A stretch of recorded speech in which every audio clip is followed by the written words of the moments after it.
उसके बाद भी तो तुम नहीं झुक रही हो।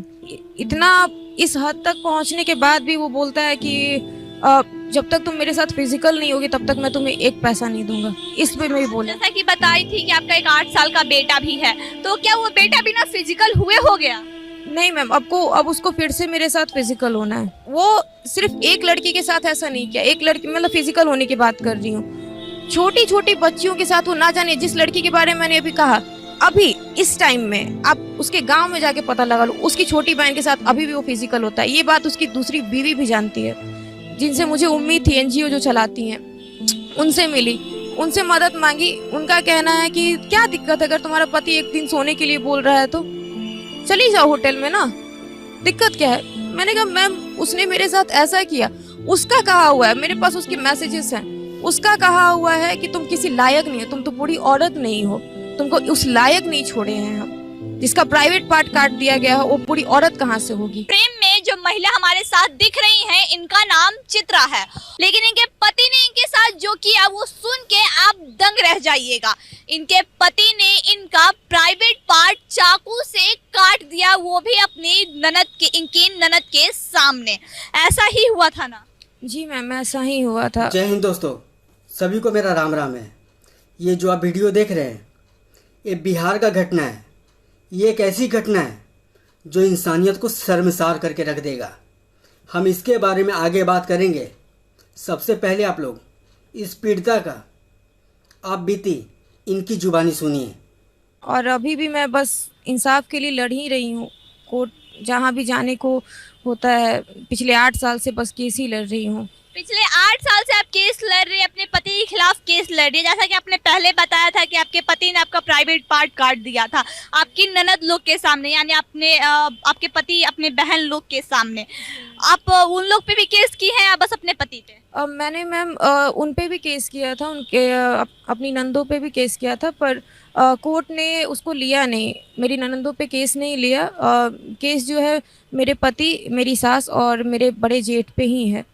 और सब लोग सब कुछ प्रूफ करते हुए भी वो दूसरी शादी भी कर चुके बिना तलाक के, उसके बाद भी वो लोग आज़ाद घूम रहे हैं, जबकि मैं सब कुछ एक एक प्रूफ ला चुकी हूँ कोर्ट में। आपको बता दें इनका वीडियो हम पहले भी कर चुके हैं जो काफी वायरल हुआ था, और इनका जो वीडियो हम पहले किए थे वो इनके पति तक पहुंच गया, और उसके बाद से इनके पति का इनके पास धमकी भरा कॉल भी आने लगा। आपके पति आपको कॉल करके क्या कुछ कहते हैं? मैम पहले तो ये 13 तारीख को वीडियो अपलोड हुआ और जिस दिन वायरल हुआ उसके दूसरे दिन ही मुझे मेरे परिवार वालों से ही पता चला कि 16 को तुम्हारा डेट है गया में, तुम मत आना। उसने ऐसा ऐसा बोला है कि वो तुम्हें मार देगा, आदमी लगा रखा है। गया में गई और डर से ही गई, और वो अपने साथ 3 लोगों को लेके आए थे कोर्ट में। तो वहाँ से तो जैसे ही मेरा काम निकला मैं चोरी छुपे वहाँ से वापस आई।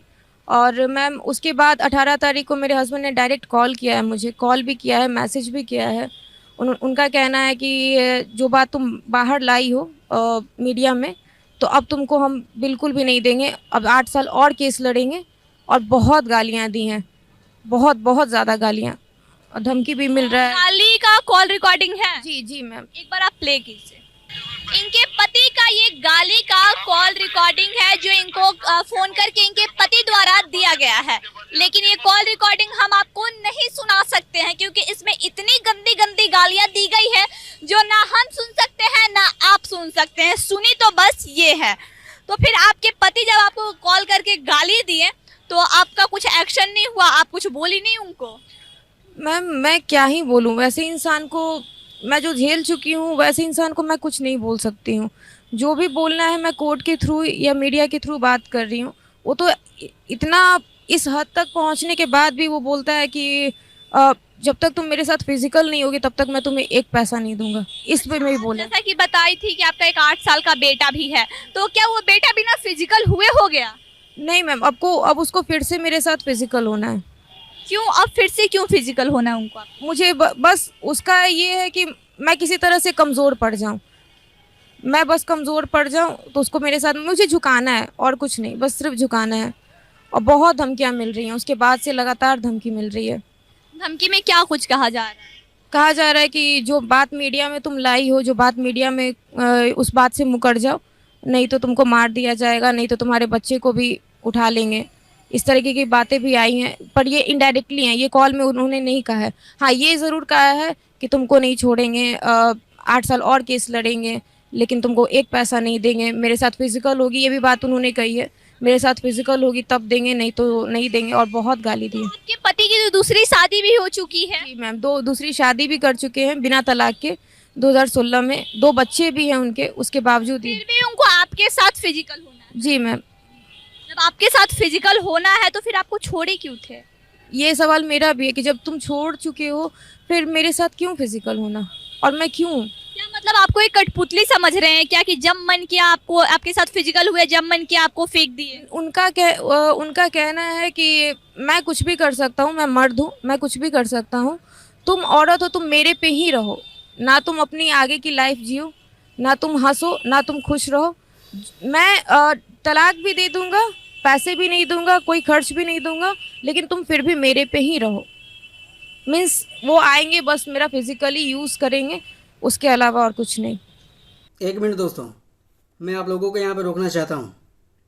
जो इस महिला का जो हस्बैंड था, ऐसे लोगों को, या जिस गांव या जिस शहर में रहता हो, वहाँ से सभी लोगों को, गांव समाज के लोगों को, सबसे पहले इस कुत्ते को गांव से बाहर कर दिया जाए, और फिर उसके बाद इसके खिलाफ प्रदर्शन किया जाए, ताकि इस महिला को जल्द से जल्द न्याय मिल सके। क्योंकि ऐसे लोग हमारे देश और हमारे समाज के लिए बहुत ही खतरनाक हैं। ऐसे लोगों को सिर्फ एक ही जगह है, वो है जेल। जब तक ऐसे लोग खुले में घूमते रहेंगे, हर दिन एक लड़कियां इन जैसे कुत्तों का शिकार होती रहेंगी। तो अब आप लोग आगे देखिए। मतलब मानसिकता लोगों की ऐसी हो गई है कि बस तुम मेरे साथ ही रहो, हम किसी और के साथ रहेंगे, लेकिन तुम किसी और के साथ नहीं जा सकती हो क्योंकि तुम औरत हो, इसलिए तुम किसी और के साथ नहीं जा सकती हो। ये कहीं ना कहीं गलत है। मुझे यहाँ आए हुए मैम पूरे 9 साल हो चुके हैं। जब उन्होंने पहुँचाया था 13 सितंबर को, पूरे 9 साल हो चुके। मेरे बेटी की उम्र अब दिसंबर में 10 साल पूरी हो जाएगी, और तब से मैं बस सफ़र ही कर रही हूँ, तब से लगातार लड़ रही हूँ, ना कहीं से इंसाफ मिल रहा है। ऊपर से उनके बहुत सारे मैसेजेस हैं जिसमें जो ये प्राइवेट पार्ट को कट करने की बात है, उस पर उनका कहना है कि हाँ कर दिए तो क्या दिक्कत है, तुम उसके बाद भी तो तुम नहीं झुक रही हो। उनका ये कहना है, इतना करने के बाद भी तो तुम झुकी नहीं। मतलब आपके पति ये चाहते हैं कि आप उनकी पत्नी बन के रहें, लेकिन वो 10 लड़कियों के साथ संबंध बनाते रहें। जी जी, उनका यही कहना है। और पत्नी भी नहीं, पत्नी का नाम भी नहीं देंगे वो तो क्या नाम देंगे? अब मैं कैमरे के सामने वो नाम भी नहीं बोल सकती हूँ जो वो चाहते हैं। व्यूअर्स और जनता जो भी हैं वो समझदार है कि वो समझ चुकी होंगी कि वो क्या चाहते हैं। मैं अब नाम नहीं बोल सकती, पर हाँ उनकी कही हुई सारी बातें, सारी बातों का, सारे मैसेजेस का रिकॉर्ड मैंने रखा है। ये कैमरे के सामने ये भी नहीं एक्सेप्ट कर सकती हैं कि इनके पति इनको क्या नाम दे के अपने साथ रखना चाहते हैं, क्योंकि ये कहीं ना कहीं मजबूर है, और इतना ज़्यादा मजबूर है अपने पति से कि ये कहीं अपना बात रख भी नहीं सकती हैं, किसी को अपना दर्द बता भी नहीं सकती हैं। एक बार ये हिम्मत करके मीडिया के सामने आई, अपने साथ हुए सारे व्यवहार के बारे में बताया। इन्होंने ये भी बताया कि इनके प्राइवेट पार्ट को कट कर दिया गया था, लेकिन उसके बाद भी इनके पति का जो बदतमीजी है, जो कह सकते हैं हैवानियत है, वो अभी भी बरकरार है कहीं ना कहीं। जी मैम, आज भी मतलब उनको क्या ही बोलूँ। पहले तो वो कोर्ट के ये मैं बात वो बोलते थे कि करना तुमको है, कोर्ट को नहीं करना है। मैंने इतनी बार इनको ये बात बोला भी, जब वो ज़्यादा टॉर्चर करते थे तो मैंने उनको कहा भी कि आप जो बोल रहे हो ना, एक बार यही बात आप कोर्ट में रखो, अगर ये सही है तो कोर्ट आपके पक्ष में बोलेगा ना कि हाँ चलो तुम फिजिकल रहो, फिजिकल हो इसके साथ, तभी तुम ये पैसे देना। पर तो उनका कहना था कि कोर्ट में क्यों बोलूँ, करना तुम्हें है तुम करो। आज मीडिया में आने के बाद भी उनका वही रवैया है। कहीं ना कहीं जो आपके पति हैं आपको एक खिलौना समझ लिया, फिर वो हर एक औरत को खिलौना समझ लिए। हाँ, उनकी नज़र में बस यही है, औरत है उसको बस और मर्द की जो हवस होती है बस वो मिटाने का ज़रिया है। चाहे वो कोई भी औरत हो, चाहे वो कोई भी लड़की हो, बस वो हवस मिटाने का एक ज़रिया है। माँ जो होती है वो ये चाहती है कि उसका बच्चा जो, उसका बेटा जो हो, वो अपने बाप की परछाई हो। हर एक माँ का सपना होता है कि जो मेरा बच्चा है, जो मेरा अंश है, अपने बाप पे जाए, मेरे पे जाए। कुछ गुण माँ के हो, कुछ गुण पिता के हो, लेकिन आपका बस सोच है कि पिता के जैसा ना बने। वो कैसा भी हो, मेरे जैसा हो, अपने मामा के जैसा हो, किसी के भी जैसा हो, लेकिन वो अपने बाप के जैसा ना हो, उसके जैसा हैवान ना हो, जो औरत को बस एक खिलौना समझे, जो अपनी पत्नी की, अपनी बहन की, अपनी बेटी की, किसी की भी इज्जत ना करे। वो मैं अभी आज कैमरे के सामने बोल रही हूँ, जिस लड़की के साथ मैंने बताया था कि मैंने उसको देखा था, वो लड़की उसके रिश्ते में भतीजी लगती है, चाचा बोलती है उसे। मुझे वो चाची बोलती थी। और जिस वक्त मेरी शादी हुई थी, उस मैं अभी कैमरे के सामने ये बात बोल रही कि फर्स्ट पीरियड मेरी शादी के बाद उसको आया था, जैसा कि मुझे पता है। और बस गौने के टाइम में, मतलब उसके फर्स्ट पीरियड के 2 महीने बाद वो उसके साथ फिजिकल हुआ है। क्या ये सही है? कहीं ना कहीं गलती उस लड़की की भी है। बिल्कुल है कि आपको अगर बच्चा है, आप समझ नहीं है, और उसके गार्जियन की भी है। मैं उसके गार्जियन को ही बोलूँगी कि आप अपनी बेटी को, मैं किसी भी हर गार्जियन को बोलूँगी कि आप अपने बच्चे को गुड टच बैड टच के बारे में बताएं कि क्या होता है। वो बच्ची है, अगर आपसे उस बात को शेयर कर सके, अगर उसको कोई गलत तरीके से छूता है। आपके पति इतने बड़े हैवान थे पहले से, लेकिन आपके पिता ने जब आपका शादी किया होगा तो काफी सपने सजाए होंगे। बिल्कुल, मैं अपने पिता की इकलौती बेटी हूँ, बस मेरा एक भाई और इकलौती बेटी हूँ। इसलिए जो दहेज भी दिया गया ना, वो मतलब जैसे ही उन्होंने मांगा, जितना मांगा 4.5 लाख उन्होंने मांगा था, और पूरा का पूरा 4.5 लाख रुपया दिया गया। सारी सामान और ऊपर से जितने भी गहने थे सब। मैं अभी अपना ईयरिंग खोल के दिखा सकती हूँ। मेरी जो रीता जो ननद है, जब उन्होंने मारा था तो मेरा ईयरिंग जो बाली थी मेरी खींच ली थी, मेरा कान आधा फटा हुआ है। तो दूसरा कान में का मैंने डर से खोल के दे दिया था। मैंने दूसरा कान में का अपना पायल, अपना नाक में का डर से खोल के दे दिया था कि कम से कम वो ना खींचे। भाई तो भाई, जो बहन भी थी वो भी मतलब हैवानियत की दूसरी रूप थी। एकदम पूरी तरह से। जो मेरे पति की जो सेकंड वाइफ है, मैं जब उससे मिली थी ना, मैंने उसको भी यही बात बोली थी कि बाबू, तुम, हमको कोई दिक्कत नहीं है तुमसे, मुझे नहीं पता कि तुम क्यों शादी की, कैसे शादी की, पर कभी भी ना अगर वो तुम्हारे साथ गलत करे तो बर्दाश्त मत करना। नहीं तो जिस रास्ते पे आज मैं खड़ी हूँ ना, कल उसी रास्ते पे तुम खड़ी हो। मतलब वही होता है कि अगर एक बार किसी को चांस दे, वो दोबारा करता है, तिबारा करता है, चौबारा करता है, उसको लत लग जाती है। जी मैम, ये बिल्कुल पूरी तरह से। और वो सिर्फ एक लड़की के साथ ऐसा नहीं किया, एक लड़की मतलब फिजिकल होने की बात कर रही हूँ, छोटी छोटी बच्चियों के साथ वो ना जाने, जिस लड़की के बारे में मैंने अभी कहा, अभी इस टाइम में आप उसके गांव में जाके पता लगा लो, उसकी छोटी बहन के साथ अभी भी वो फिजिकल होता है। ये बात उसकी दूसरी बीवी भी जानती है।